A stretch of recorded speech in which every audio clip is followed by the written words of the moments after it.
I mean, this is my hood. This is my life. This is tradition. This is respect. And this is what I stand for. When I see him, I get the energy, because he from here. And that's what nobody really don't understand. We're from here. We're going to see the dribble and dibble in Rucker Park.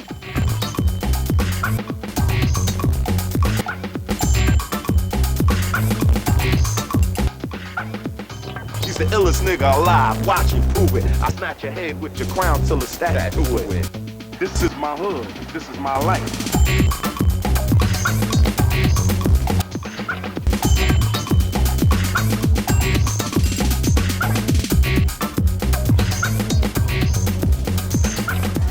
So I bled my blood on that ground out there at a young age. You're standing right over here on hollow ground.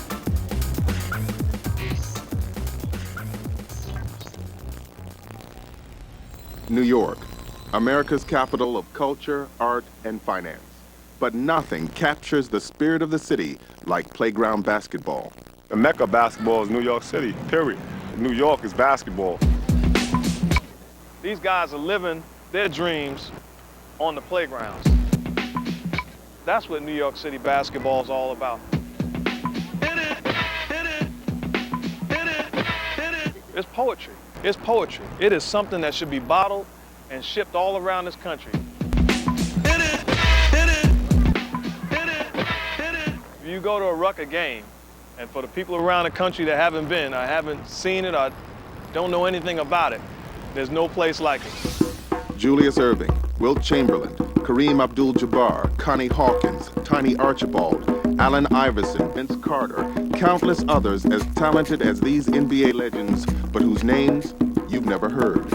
They all have in common a single patch of asphalt found up in Harlem called Rucker Park. We're from here, from the day one. When you never thought about coming here, we were here.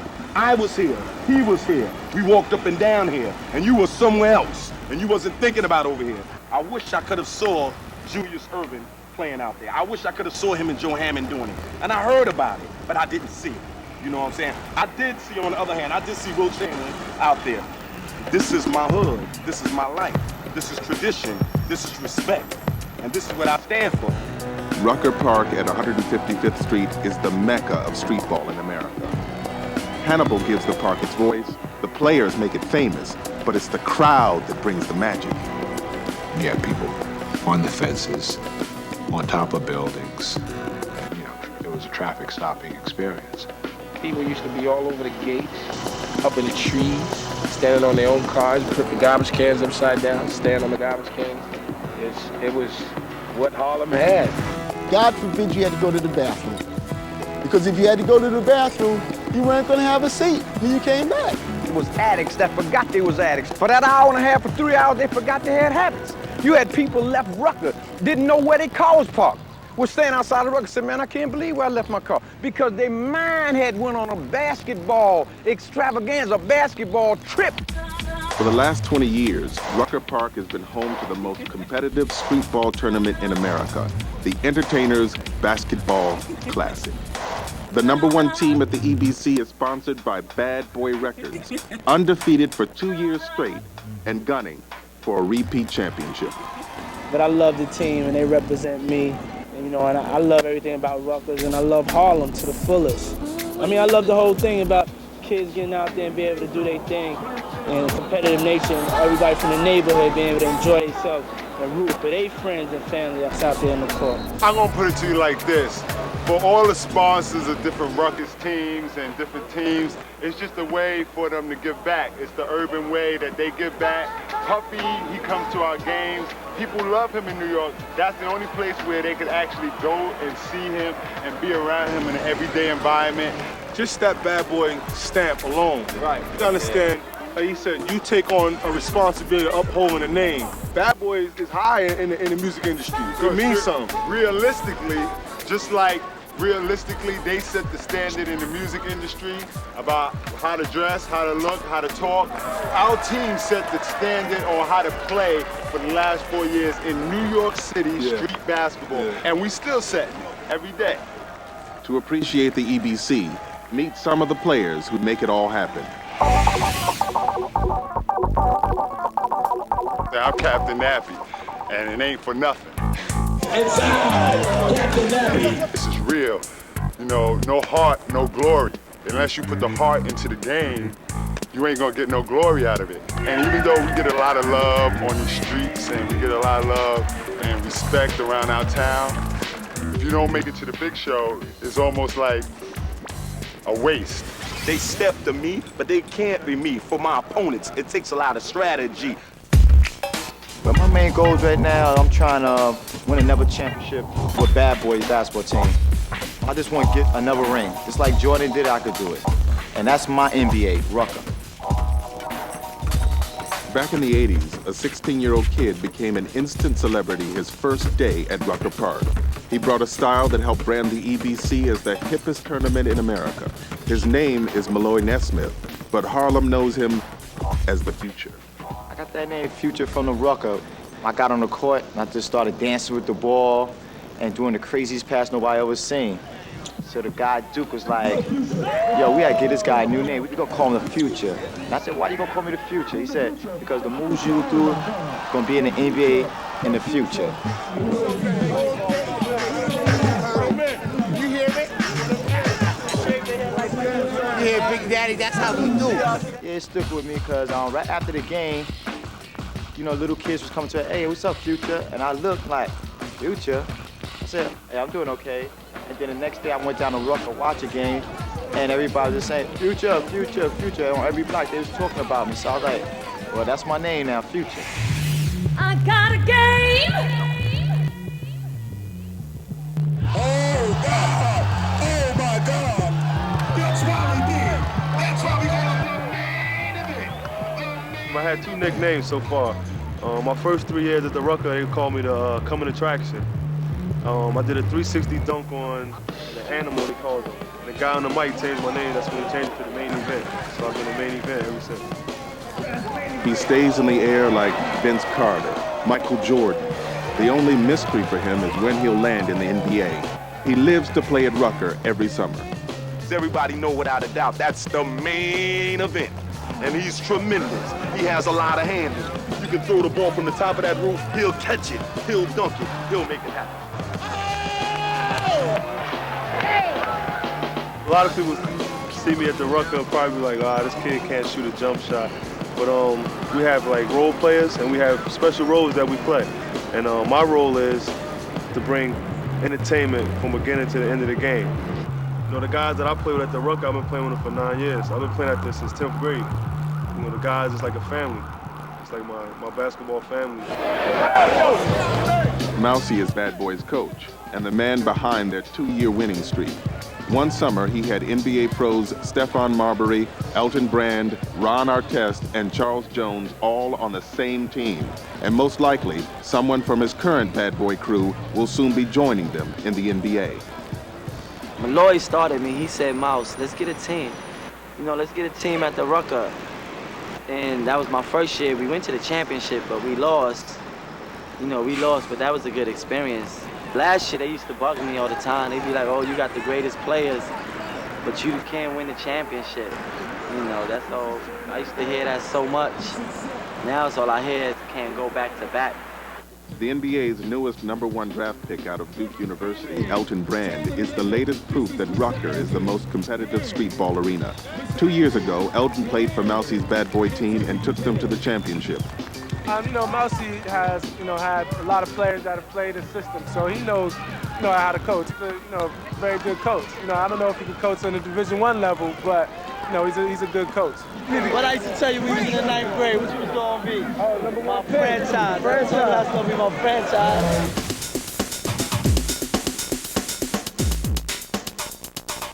You can go anywhere in the city, and for free, you can go see some of the best ballers you never heard of. Oh, y'all know he won't be denied. That's why he's half man, half amazing. My name is Biz, a.k.a. Half Man, Half Amazing, representing Bed-Stuy, Brooklyn. Do or die. I just went up there and played hard and dunked it on a couple of people that were 50 pounds bigger than me, 50 pounds heavier than me, 4 inches taller than me, and, I just played like I wasn't scared of anybody.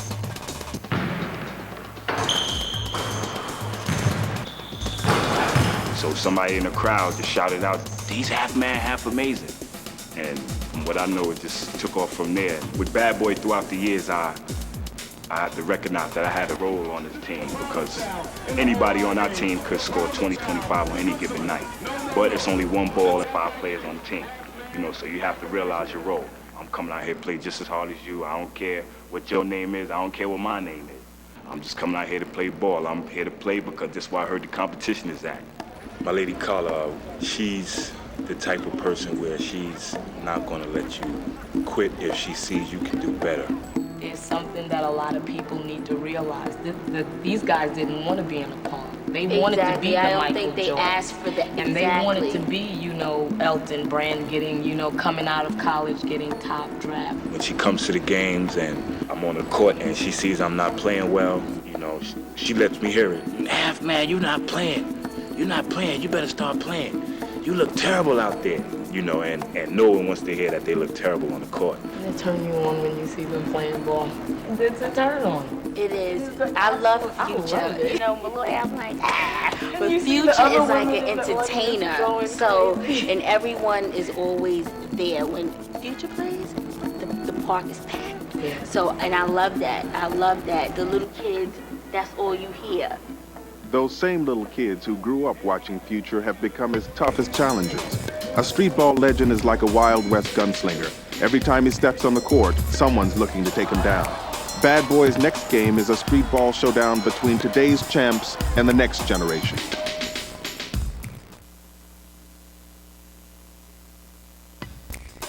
We now return to On Hallowed Ground on TNT. Bad Boy always wins. It's been 2 straight years without a loss. Tonight they take on a young squad sponsored by Slam Magazine and led by Ron Niclario, a veteran coach they call the Teacher. Ron brings to Rucker some of the high school ballers who last spring won him his first citywide high school championship in 20 years. Niclario gets these kids before all the big-time hype can carry them away. Well, coaching at Rucker Park is not like coaching in Nixon Madison Square Garden because actual coaching is not going on. It's basically just substituting guys in and out, and when you take a guy out, first thing he does is complain that he's coming out. And if a guy's on the bench, he's complaining he's not in the game. Slam is the underdog. The reality of facing Bad Boy in front of the rowdy Rucker crowd is enough to make a few of the kids literally disappear at game time. Where is he? He's somewhere over there. Somewhere. You're gonna get killed with the team we have. But y'all gonna get killed no matter who. You're right. How long we go back, bro? Too long. You put 5 on one side, you put 5 on the other side, you got a game. 1 on 3, 1, 2, 3, ready.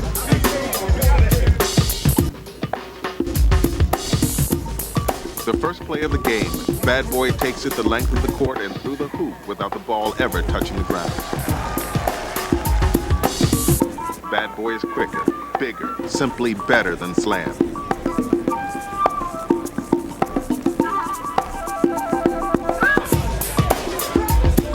For these high schoolers, it's not about winning, just trying to escape with their dignity intact. Slam has to fight for every basket, while Bad Boy just can't miss. As the gap in the score widens, Slam resorts to hard fouls.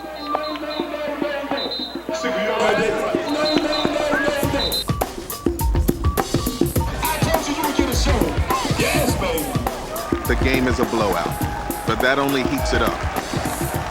Now the showboating begins, and you see why they call it the Entertainers Basketball Classic.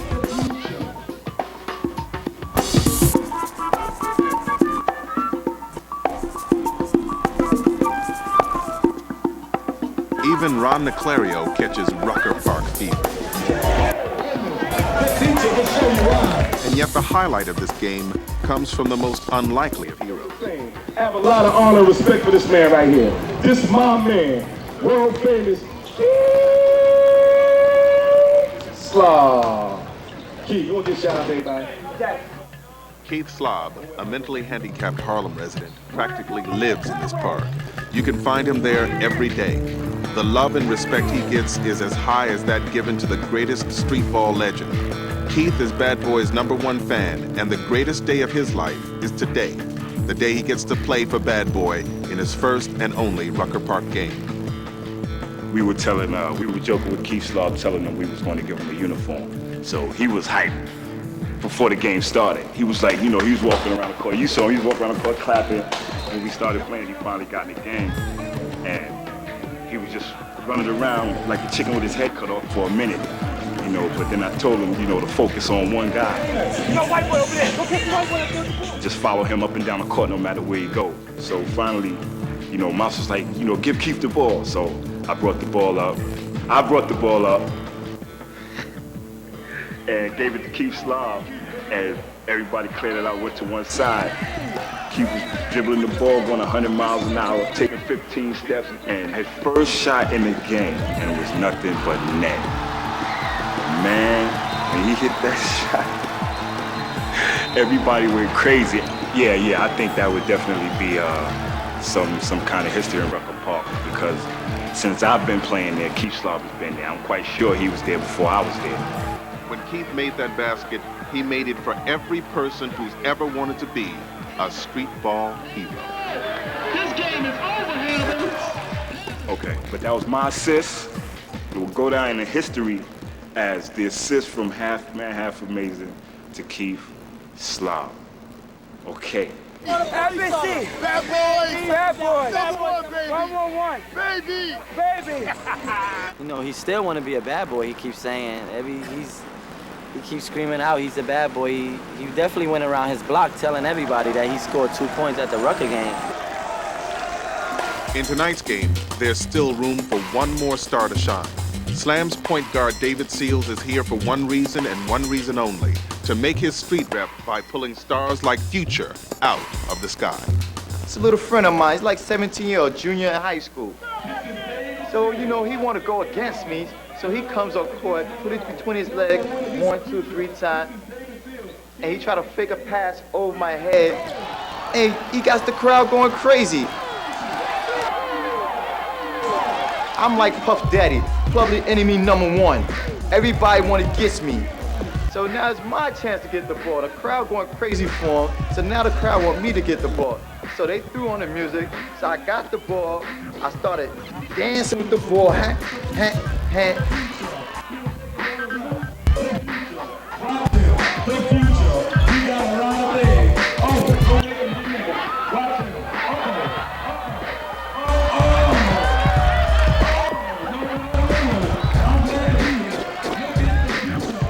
And threw it right between his legs, caught it back, and grabbed his shirt. The crowd just went buck wild.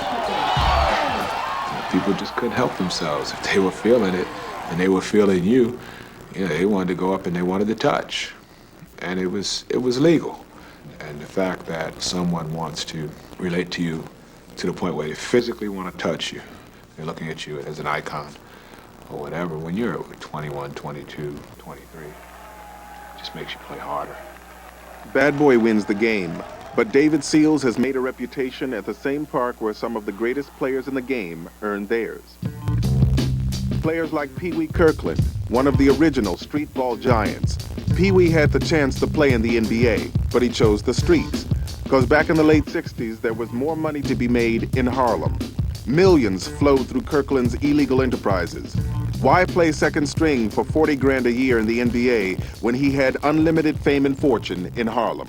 Oh, you ain't guarding me. Here I go. Oh, no, I'm back again. Now I thought you was guarding me. I'm saying, now, let's go push up now. Push up. He's in the air. I done faked him, but I come back and fake him again. I'm going to the basket, laying it up, behind my back, double reverse fake, head fake. I'm looking at him and say, man, you can't guard me. I got so many moves. Last game, I shook myself. Pee Wee was shaking bait. I mean, Pee Wee had the street flamboyant, the court flamboyant. Pee Wee was just flamboyant all over. The reason I was known for being the guy with the trash talk is because, like Muhammad Ali, talk a lot of trash, but people didn't come to see Muhammad Ali win. They came to see Muhammad Ali lose. And because I talked so much trash, when people came to Rucker, they didn't come to Rucker to root for Pee Wee Kirkland. They came to Rucker to root against Pee Wee Kirkland. That of and in itself brought the best out of Pee Wee Kirkland. It's because I'm the master at crossovers. I mean, when Iverson on national television, Rock Jordan and Re-Rock Jordan, not only did I know what Iverson did to Rock Jordan, I knew what was in Jordan's mind to get him re-rocked. How did I know that? Because Pee Wee Kirkland created a reputation as being a legend by doing that every game of my life. I took somebody's mind somewhere on the court it had never been before. The same intensity and success he displayed on the court translated to a life of crime. He was untouchable. He was Harlem's Robin Hood. I was always looking for the angle in everything I did. You know, rather it was legitimate or illegitimate, I was always looking for the angle. The law caught up with Pee Wee. He found himself facing a prison sentence for conspiracy to commit drug trafficking. 11 years in prison. 11 years in prison, which was probably one of the best things that ever happened in Pee Wee Kirkland's life. Even in prison, Pee Wee's reputation had an impact. He convinced the warden to allow a team of prisoners to compete in a semi-pro league. That year, he averaged 70 points a game and caught national attention by scoring 135 in a single game. Just think of the possibilities for the NBA in 1970 if they had a guy as marketable as this. I remember the times in the penitentiary I wake up with tears in my eyes. It wasn't about being in prison. I didn't care nothing about being in prison. Prison in Pee Wee Kirkland was like a second home. But it was the reason I was there that it became harder and harder to live with. Your family hurt. Your kids hurt. You may end up finding yourself in a situation where you go to jail 18 and you come out at 36. Well, how old is your daughter gonna be if she was 2 years old when you went to jail? Things like that, where you really destroy the fabric of your own family. A lot of these cats that's playing ball that didn't make it out of high school, didn't make it into college because of grades or even drugs or even the street gangs that held them back from making it to the NBA, and they do things that your mind couldn't even imagine that could be done. You know, Rucker represents Harlem. The game is in Rucker. The game is on the streets and the playgrounds, indigenous areas all over this country. Pride. Respect. Somehow these things just come easier on the basketball court than in life. And when Vacant Lot faces undefeated rival Bad Boy, respect is exactly what they're fighting for. Here we go. This is the truth. In the American way.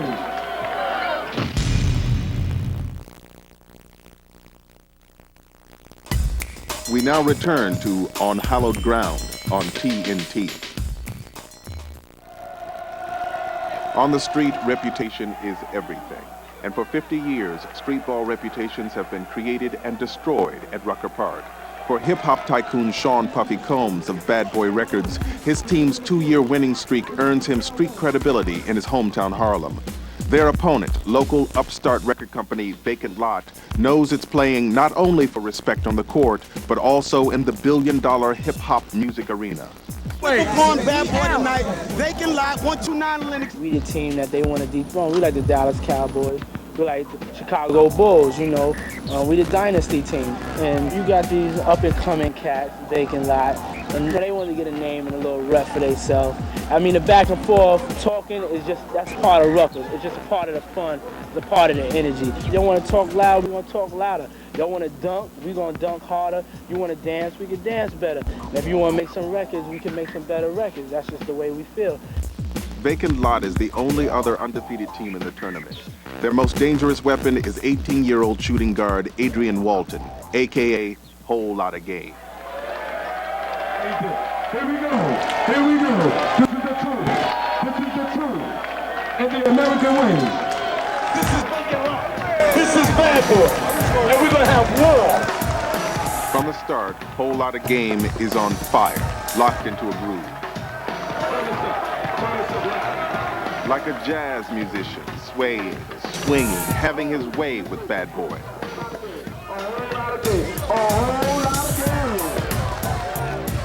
The crowd loves it. Most of them are here to see Bad Boy lose, no matter who they play. Vacant Lot recruits a 7-foot 5-inch player called Pee Wee, whose only job is to foul hard.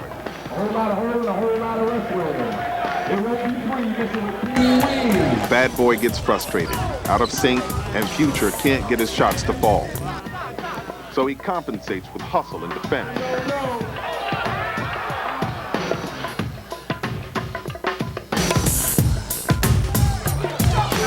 This is Bad Boy struggles just to keep up. Mousy, Bad Boy's coach, takes out his frustrations on the referee. These coaches are mimicking Bobby Knight, it seems. After the game, they'll meet and greet you so personably, so friendly, but they're like Dr. Jekyll and Mr. Hyde, and it seems as if they're performing themselves when they're out there. Dr. Jekyll and Mr. Hyde describes the once dominant Bad Boy this year. Yeah, baby. All season, they've allowed teams to set the pace and lead by 1 or 2 points the whole game. Then, in the final quarter, they find their rhythm and take it away. Scores 26-24 over the Wild League. The main event.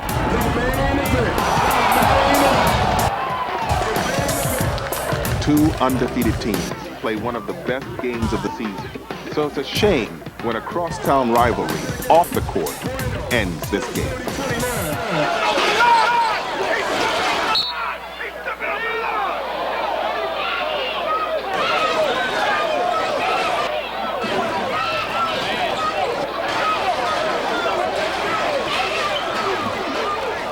So I guess a dispute started between, from what I heard, two rappers.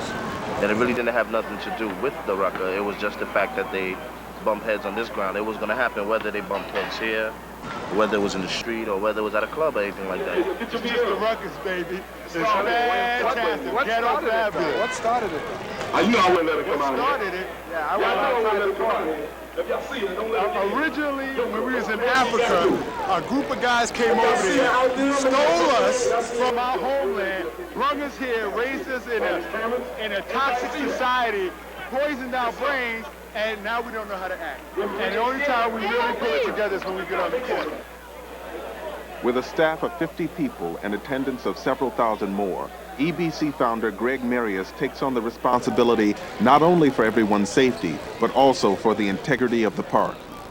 Well, I've been putting this tournament together for 19 years, and what's good about this whole situation is when we started the searching, it helped eliminate a lot of problems as far as what if that happened again, and what if we didn't search. The whole attitude and everybody's conscience would have been like, yo, I got to get out this park. I see a scuffle on the other end. Anything could be happening. Guns could be drawn right now. So the first thing when they see that is they just start running. Now that we've been searching for years now, that doesn't happen. The worst case scenario is it's a fist fight. And that can happen anywhere. I mean, the beauty of it is that it's raw.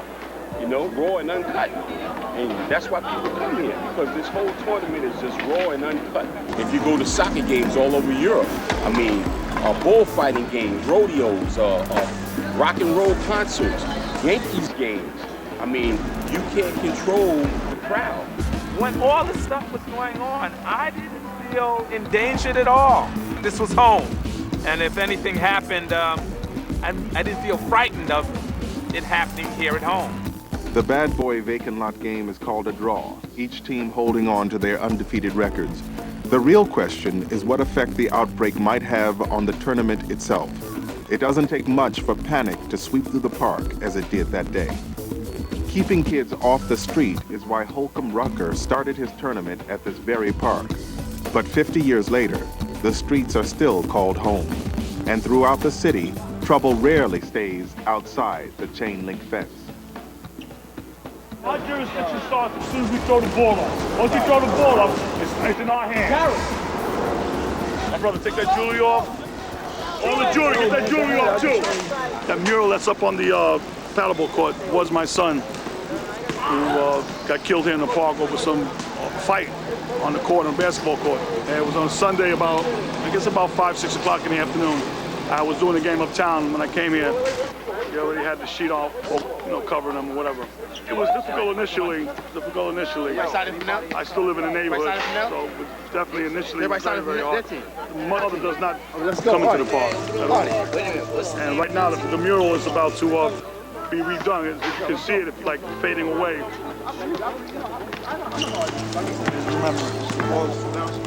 All right, let's get the captains, all right.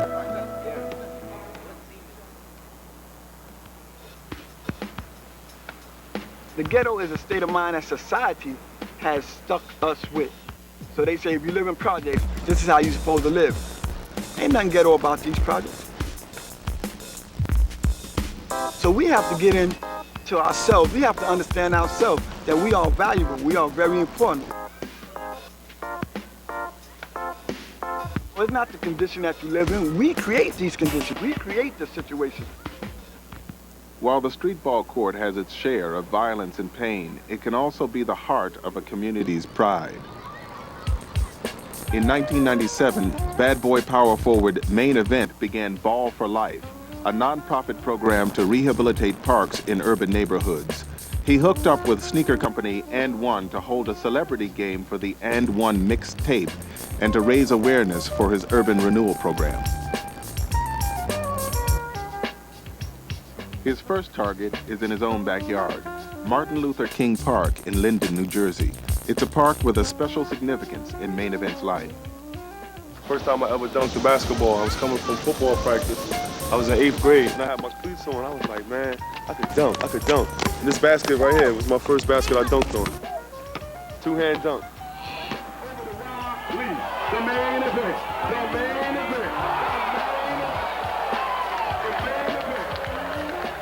This is what I want to be our Rucker Park right here. This is what one of my dreams and one of my goals is. The tar's coming up. That's not good. Somebody could come slip on this. I want to try and get the lines, good lines out here. One day I want to have a tournament down here. And then on the center court there, I will have a picture in the middle of Dr. Martin Luther King, because he is a part of this park in his way. What I want to also do is try and have that one day where everyone in the community come and they know that this day is coming. Like, oh, Friday's the big game, the big cookout down at the park, Let's go to Martin Luther King Park. For the love of the game, streetball survives the crime, the violence, getting stronger, quicker, younger. But as streetball's popularity becomes a worldwide phenomenon, kids today face a new kind of challenge: success. There's a new department in collegiate athletic departments now. It's called sports marketing. There's never such an animal when I was in school. It's a new tool by which revenue is generated through sponsorships for the athletic department. Let's look at it at the grassroots level. You have a lot of younger kids now playing the game at an earlier age. They're becoming skilled at a lot earlier age because they go to camps, they're getting better coaching, better instruction, and now those kids become extremely what? Marketable. Shoe companies start to get involved in terms of outfitting certain schools and/or outside programs, and it's all marketing. So therefore, you find a lot of pressure on kids nowadays to make choices that they never had to make before. A lot of talent, a lot of personality, and a lot of future. How do we fix it? I have no idea. You know why? Because it sells. And as long as it sells, it's going to continue to sell. What we do now is to find a way in which to keep it real, as the kids say nowadays. We need to keep it real. Streetball sells because what you see at Rucker today will be in the NBA tomorrow. That's why Rookie of the Year Vince Carter comes uptown to make his connection with the hometown of streetball soul. It was at least 200 kids ran on the court and surrounded him. We had to stop the game for at least 10 minutes. Vince Carter brings his game to Harlem, and Harlem is ready. We now return to On Hallowed Ground on TNT. Yankee Stadium, one of the greatest arenas in professional sports, is just across the river. But Rucker Park remains miles away from any official pro league recognition. With the first big boom of success in the 1970s, the NBA could no longer afford to lose their best players to streetball injuries. I think it all changed when the big contracts started to happen. I think once the superstars and the real great players in the league started to make the serious money and then realized that, playing on asphalt and playing on concrete may hurt their career or may end their career. The Rucker Pro League dried up like a creek bed in summer. It took almost a decade before the Entertainers Basketball Classic arrived at Rucker in 1980 and pumped new life into the streetball wellspring. Sanctioning Rucker Park, it's an opportunity that still exists. David Stern takes a hold of what's going on here, just take a trip down to Rucker and understand this is where Dr. J, Wilt Chamberlain, Earl Monroe, the GOAT, legends have set the pace for guys like me, and why not grab it in the NBA and send it around where everybody can say, wow, that's what New York City basketball is all about. NBA stars still come out to play at Rucker to get the street credibility that only New York City can deliver. This year, the Toronto Raptors' Vince Carter made the trek to the Streetball Mecca. A summer rain forced the game inside a Harlem gym where fans got to see a dance between NBA skills and Streetball style. Then it really showed a guy named Adrian Walton, who's in high school. It just showed his ability as an 18-year-old to go against Vince. Boy showed a lot. Came down, hit a three. Vince came down, hit a three. They kept going back and forth.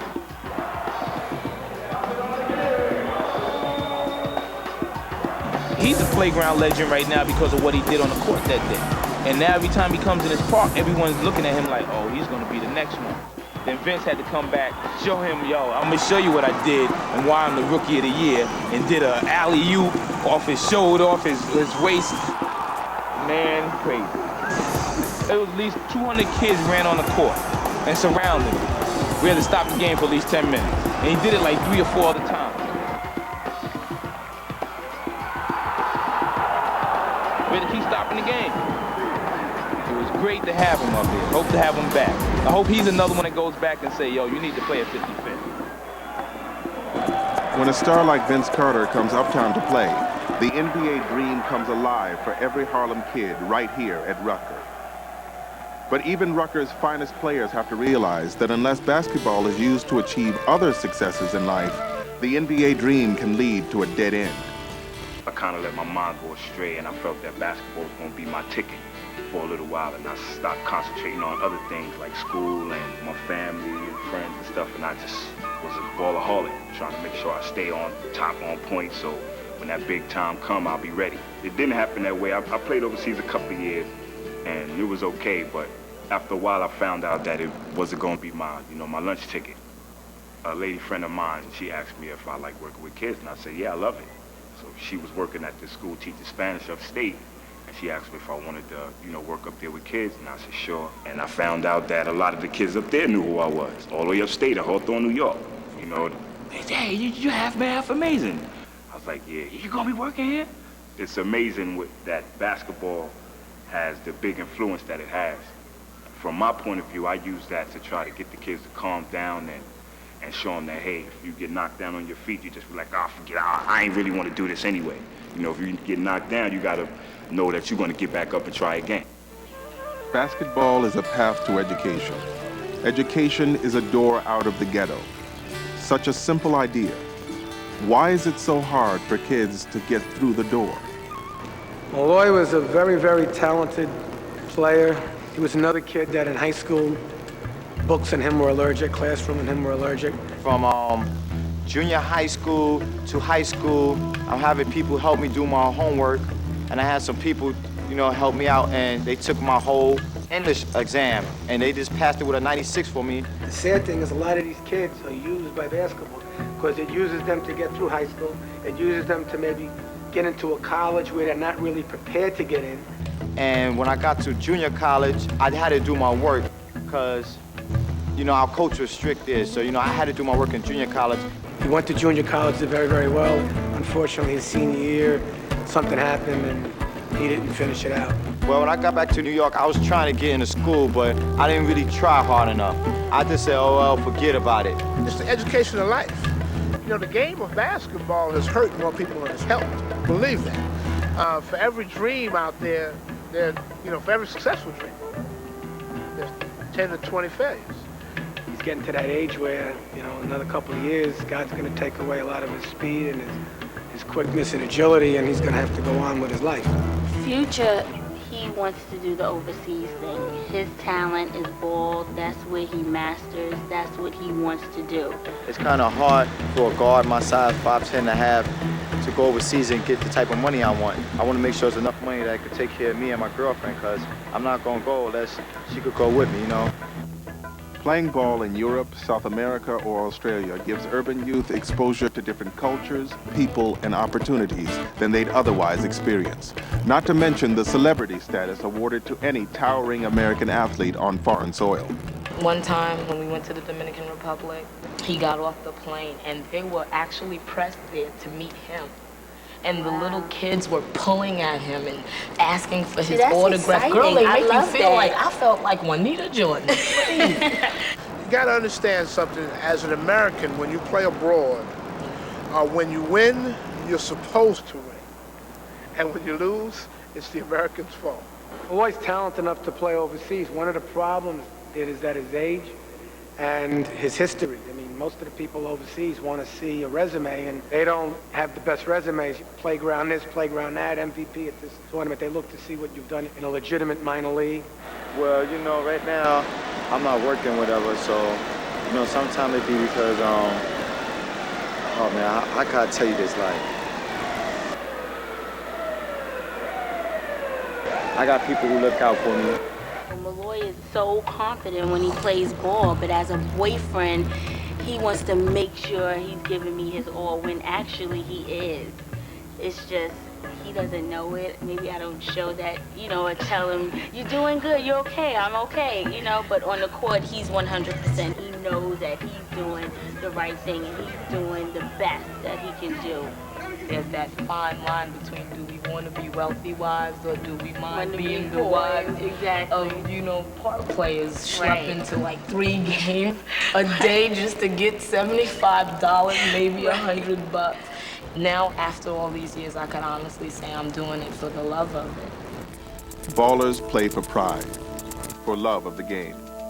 The reward is being a celebrity in the community, and there's no better way to get it than a Rucker Park championship. The playoffs. For Bad Boy to maintain their dynasty, they'll have to knock out the top teams from each division. General Electric of Tyson Records lights up the crowd with his deadly crossover move. Predator, the charismatic veteran who's won his share of Rucker Park championships, leads the team sponsored by Loud Records to victory.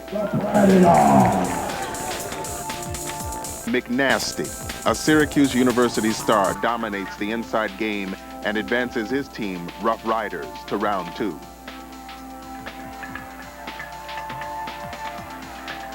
Relativity, aka the Posse, crushes Black Hand, who seems lost without Vince Carter there to save them from elimination. Led by the crowd-pleasing moves of the Rucker Park rookie called I'll Be Right Back, the Posse earns a showdown against the defending champs, Bad Boy. The competition this year is on a higher level than anything Bad Boys faced in previous seasons. Every game last year, championship, we won by like 30. One team, I think we beat by like, we was up like 50 at halftime. I don't know when they're gonna get the intensity. I hope it's Monday, 'cause it's gonna be do or die. The big game brings out the original play-by-play man at the EBC, the one who's given out nicknames since the early 80s, Duke Tango. Ladies and gentlemen, boys and girls, children of all ages, today's the greatest basketball classic. Proudly present Professor Professor Rock, the best that ever will be heard. You hear me? To the 1999 NCAA Tournament Basketball Classic playoff. Brauer. The intimidation factor Bad Boy used to have over other teams is noticeably absent. In the early going, Relativity just seems to want it more.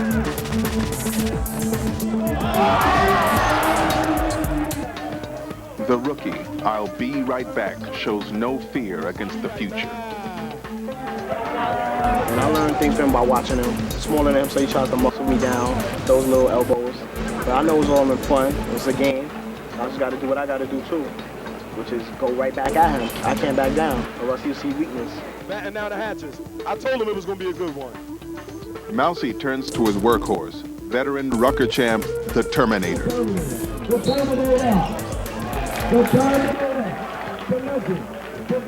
Me personally, I know that it's harder to win it the second time around. I mean, I won it 8 times, and that's like the biggest trophy that you can get in New York City. And I've been fortunate to win it 8 times, going for 9 this year. Terminator keeps Bad Boy within reach with one impossible shot after another. Future feeds Terminator's hot hand. He knows it's over unless Bad Boy wakes up. This is the future in Harlem. It's clear this game goes to whoever shows the most heart, the most hustle. A whole lot of controversy, a whole lot of action. Deadlocked at 26, we're at unholy war. Streetball intensity is in full effect. So Bad Boy pushes back. The hard hit gets Relativity fired up. Reggie Freeman, aka High Five, puts on a basketball clinic with moves he perfected when he led Texas University to the Final Four. Well, what you gonna do when it comes to you? High five looking at it. In a crucial situation like this, where is the main event? Main Event watches from the sidelines, held back by an injury he picked up in another streetball tournament. And Relativity continues to roll as they head into the last quarter. Relativity, you're looking at a victory, but I'm not counting out the Bad Boys yet.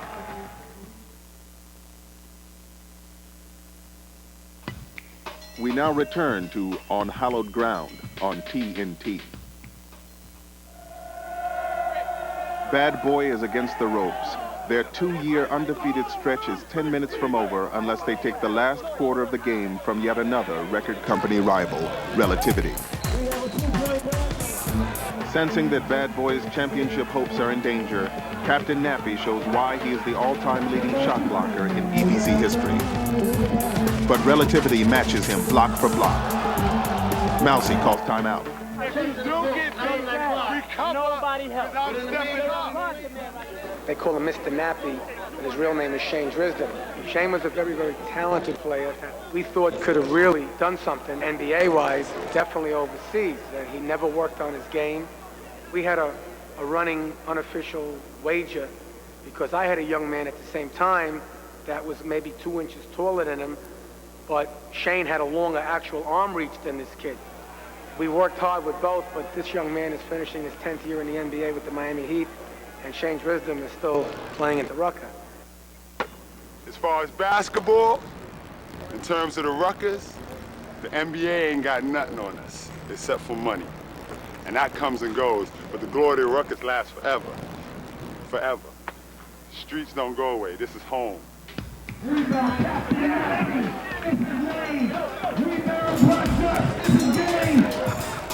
The Main Event ignores his injury and gets into the game. Riding on pure adrenaline, he brings Bad Boy back within striking distance.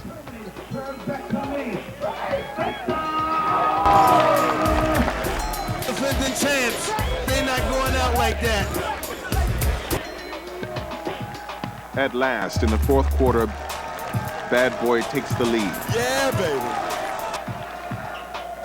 But constant penalties take the flow of the game out of Bad Boy's hands. Bad Boy feels as if the referees have it out for them. And the crowd can smell blood in the water.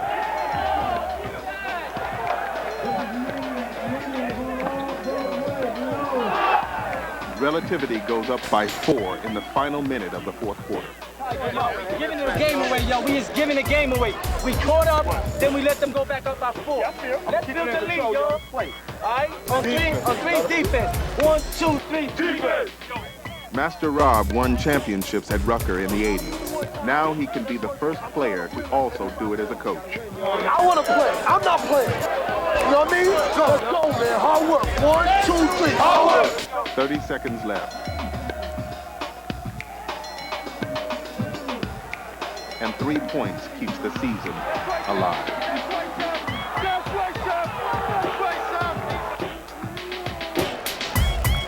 Bad Boy fouls quickly to send Relativity to the line.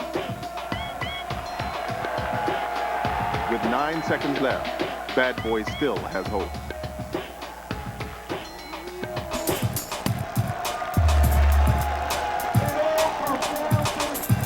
Seth Marshall carries the hopes of his entire team with the last clean shot. But like too many things for these ball players, the shot falls short and time runs out. After 3 years of dominance, the team Harlem loves to hate is gone. The bad boy season is over.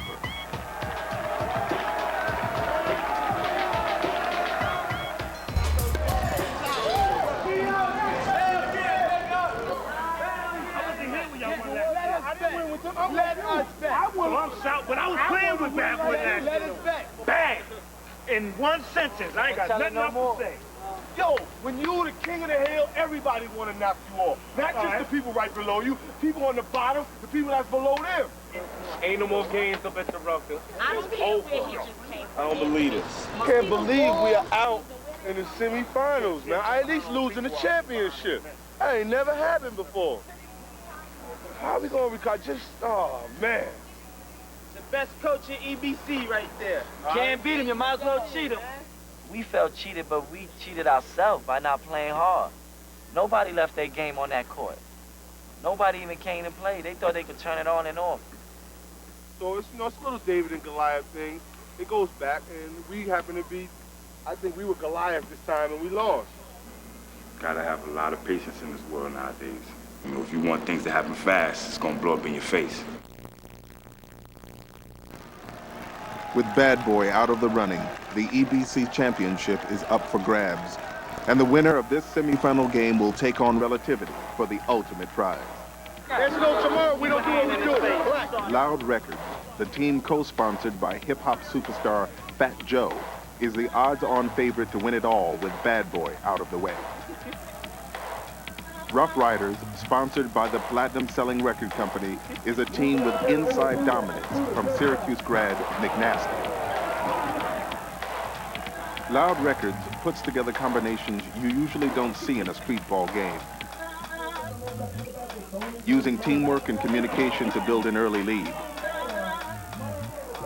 Loud Records dominates the first half, and it looks like the game might turn into a rout.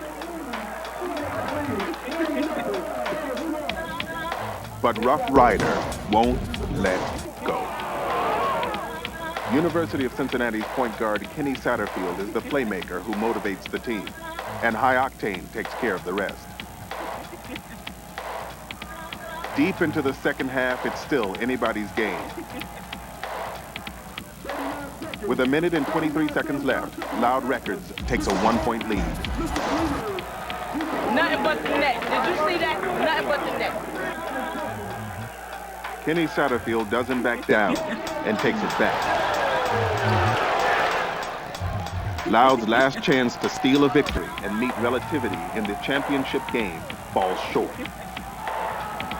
Rough Rider advances to the finals. The fans know they've seen the best free show in New York City. Let's keep the companionship as far as brotherhood, sportsmanship, basketball. Regardless of the outcome, players on both teams are proud to play on the same court where the game's greatest players came of age. Legends who changed the way the game was played, not only in the playgrounds, but also in the NBA. Dr. J epitomized what street basketball is all about. And he was allowed to be creative. And that's what we're talking about, creativity. I think when someone mentions the name Rucker Park to me, it reminds me of a time in my life when I felt a very special type of freedom as a basketball player. My years in the Rucker League, the guy who was announcing the game tried to give me a lot of different nicknames. You know, I mean, I would pick the ball up with one hand and come out of the corner and cover a lot of ground, flip it up or pass it or dunk it. He started calling me the Claw because I could pick it up with one hand. He started calling me Little Hawk. They would call me Houdini. All those names were unacceptable to me. So I had to go one day. I said, you gonna call me anything, you know, just call me the Doc. That's what my friends call me. Jackson, Jackie Jackson. So nice had to name me twice. Jumpin' Jack was my name. Jackie Jackson begat Dr. J, begat Michael Jordan. I went to with the Harlem Globetrotters, and I stayed with the Harlem Globetrotters for 19 years, you know. I took my skills all around the world. Wilt Chamberlain said, and you can look it up, that Jackie Jackson was the highest jumping human being he's ever seen. I could just sail through the air. My friend Eddie Simmons betted this guy that I could touch the top of the backboard. that I could take the quarter off the top of the backboard for a case of beer. We got a guy that climbed the pole, reached in his pocket, took a quarter, put it on the top. Let's see if you can get that, Jack. You so bad. I took one leap, went up, smacked it off.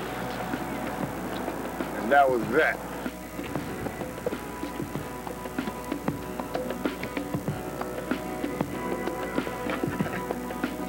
One of the greatest ballers you never heard of was Joe Hammond, the Destroyer. Joe turned down a contract with the '71 Lakers. He preferred Harlem because Pee Wee Kirkland, not Jerry West, was the example Joe was looking to follow. Now listen, one of my brothers said he was Tiny Archibald. He loved me. My other brother was Julius Erving. They said, who are you? I'm Joe Hammond. I'm the Destroyer. They had a lot of great players up here. But, you know, I guess maybe they say I'm at the top because I score maybe more points than anyone ever played up here, you know? Plus, as a rookie, ain't no one in the history, I think, of the Rucker won Rookie of the Year, High Score, and MVP, which was in 1971, all three of the trophies. Well, I played up here in '77 and scored 71, and I came back in '80 and scored 74. Right then and there, they stopped the game. I said, wow. And my coach said, stay on the court. And I was walking off. I took my jersey off, and I said, here, coach. He said, get 80. I said, well, ain't nobody going to break my record with me. And that's what records are for, to be broken. I wish it would be broken, you know, so I could see a good game. I knew Joe since the first time I played in Rucker. That's probably like 9 years ago. I mean, I just knew about it. I went up to him first and, you know, shake his hand or whatever, but he always come up to me, show me a lot of love and support. Joe was like, really telling me like, yo, you let him know you here, you know? Let him know to respect you. The Destroyer passes the torch to Future's generation, which kindles the flame of 7- and 8-year-old boys in Harlem. They want to do moves like Future. So I would like to be called a new millennium because I'm coming soon. My dreams are to one day make it to the NBA and help all the people who help me to make my town a better place.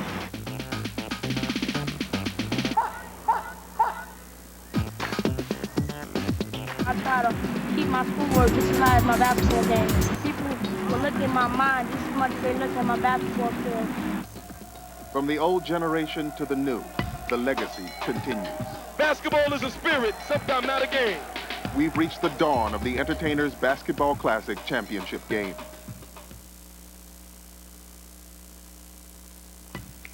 We now return to On Hallowed Ground on TNT. The 1999 Entertainers Basketball Classic Championship. It's no more jokes. It's no more redesign next week.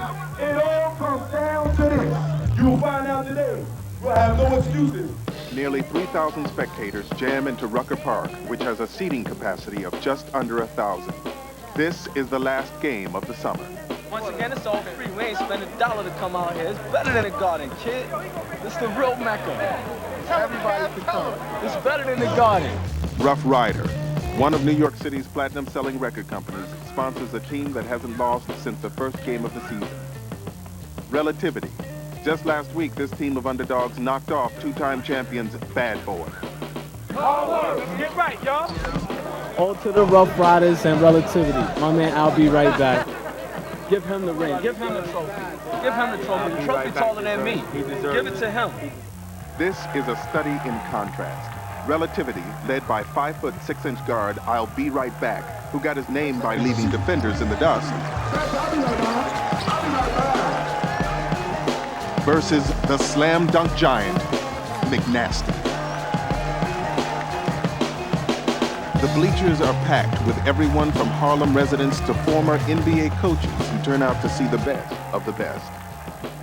WNBA star Teresa Witherspoon of the New York Liberty gets a courtside seat where she can study the streetball moves and tap into the energy of Harlem's own Madison Square Garden. It's New York. It's just New York, period. You know, they're very supportive of what you do. If they don't like what you're doing, they're going to let you know. And I truly appreciate the honesty. Rough Rider puts the brakes on I'll Be Right Back.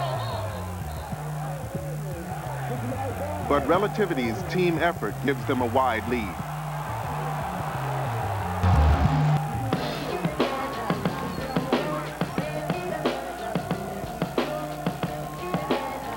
Nasty dominates the inside game.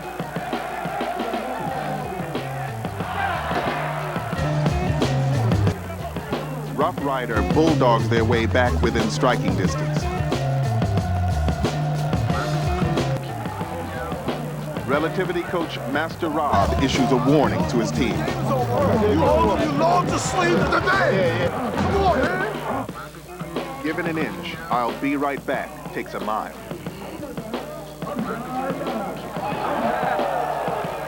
Rough Rider can't keep up with the transition game and leaves the door open for Relativity. It's showtime in Harlem.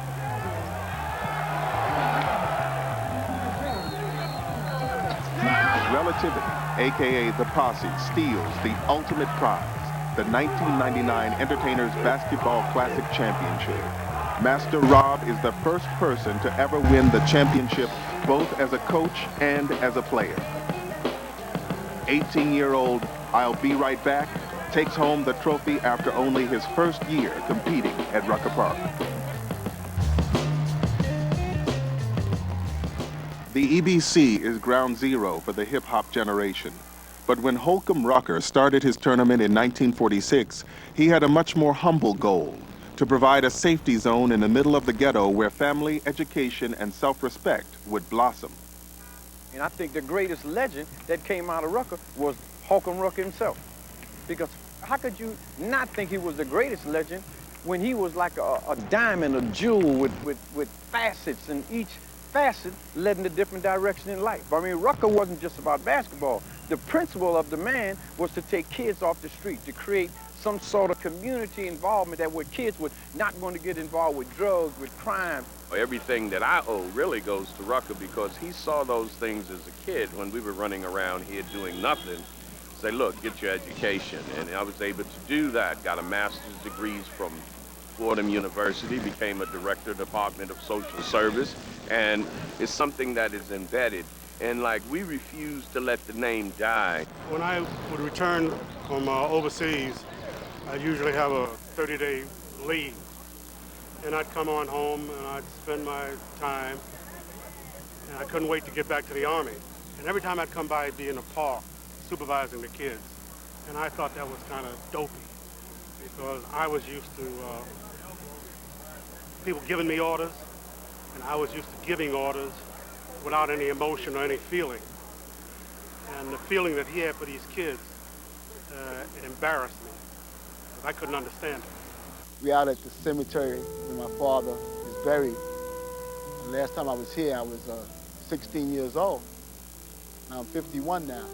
When I'm at this grave site, because I kind of feel like I'm finally ready to report to Dad and let him know that everything is all right. Your grandson, Christopher, your oldest grandson, he's running a Rucker tournament now. You're going to do something that you didn't do, and that's, we're going to be concentrating on making money also. It's necessary, Dad. It's a new day. Standing on the foundation of his grandfather's vision and the EBC's success, Chris Rucker is bringing the family name back to the park. From his offices in the Empire State Building, Chris prepares for an international launch of a clothing line and a basketball tournament simply called the Rucker. Holcomb Rucker left a legacy. It's my family's legacy. I never really thought that I was going to be a part of that legacy. I feel like I'm going to take it into the next century. If Holcomb Rucker were alive today, I would say thank you. I would tell him also that he made it. I would tell him also that he made it. Holcomb Rucker helped streetballers like Pee Wee Kirkland to learn that life does exist after basketball. Today, Kirkland strives to keep Rucker's vision alive of helping kids deal with the challenges and hardships of growing up in urban America. In 1991, Pee Wee Kirkland started School of Skills, a basketball mentorship program with financial backing from Nike. Every Sunday, hundreds of kids come together at Riverbank State Park to learn basketball and life skills from Kirkland and his School of Skills ambassadors. The mission statement of School of Skills would be to use basketball as the draw, but to have an impact in kids' lives as it relates to problems that young people face today. Drugs, crime, violence, dropout rate in school. Kirkland turns to his ambassadors, young men and women who know firsthand just how deep the ghetto experience can get for a kid. One of these ambassadors is a former high school All-American and a rap artist for platinum label Rough Rider named New Child. No matter what, no matter where you live, I know you'll always come back to this spot. Tell us why. This is where my brother lost his life at, when my brother got murdered. Right here, by this phone, with a lot of my childhood friends. In front of my mom, my brother got shot in the face.